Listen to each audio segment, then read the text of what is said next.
तर राज्य सरकारनं प्रकरण गांभीर्याने हाताळायला हवं होतं अशी प्रतिक्रिया आता भाजपच्या केंद्रीय नेतृत्वामधून येते। आणि याच विषयी आपण प्रतिक्रिया घेऊया। शिंदेंच्या शिवसेनेचे प्रवक्ते राजू वाघमारे सध्या आपल्या सोबत आहेत।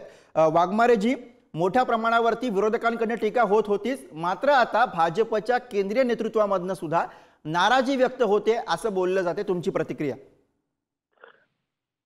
नाही, एक गोष्ट लक्षात घ्या की आपल्या देशाचा अभिमान, महाराष्ट्राचं आराध्य दैवत छत्रपती शिवाजी महाराजांच्या पुतळ्याबद्दल नक्कीच पूर्णपणे महाराष्ट्रातून प्रत्येक शिवप्रेमींच्या मनामध्ये नाराजी व्यक्त होणार हे साहजिकच आहे। आणि त्या गोष्टीबद्दल म्हणजे महाराष्ट्रात आपण जर त्या गोष्टीचा विचार केला, प्रत्येकाला ते वाईट वाटलेलं आहे, प्रत्येकाने त्याचा निषेध नोंदवलेला आहे। आणि नक्कीच या पुतळ्याच्या बाबतीत ज्या पद्धतीने काम झालं असेल तर त्याच्या मुळापर्यंत जाणं गरजेचं आहे की कशामुळे या गोष्टी घडल्या। कारण अशा गोष्टी घडणं हेच महाराष्ट्राला नव्हे तर नाही, राजू वाघमारे जी, प्रतिक्रिया आता खरं तर पुढची अपेक्षित आहे। केंद्रीय नेतृत्वाने नाराजी व्यक्त केली आहे की ज्या पद्धतीनं मुख्यमंत्री शिंदे यांनी वाराच्या संदर्भामध्ये वक्तव्य केलं, एक प्रकारे गांभीर्य दाखवलं नाही, याच्यावरनं नाराजी समोर येते, त्याच्यावरती प्रतिक्रिया अपेक्षित आहे।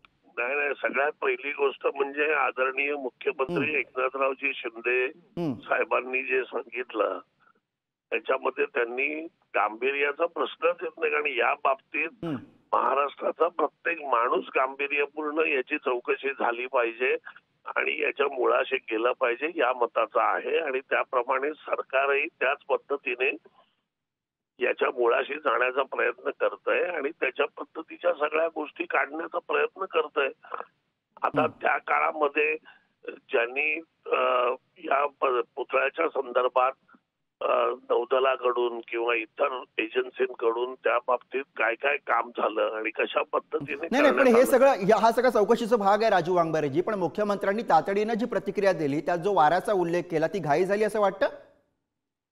नाही, एक गोष्ट लक्षात घ्या, पुतळा बसवण्यामध्ये काही चूक झाली असेल याबद्दल तर काही शंकाच नाही, कारण त्याशिवाय तो पुतळा पडूच शकत नाही। बरोबर, पडण्यासाठी आणि ती जी चूक झाली असेल, तो जो वाऱ्याचा उल्लेख आहे तर तो वाऱ्याचा जो उल्लेख आहे त्याच्यामुळे पुतळा पडणार।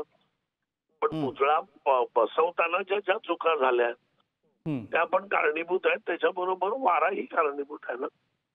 बरं, धन्यवाद या प्रतिक्रियेसाठी। धन्यवाद प्रतिक्रियेसाठी।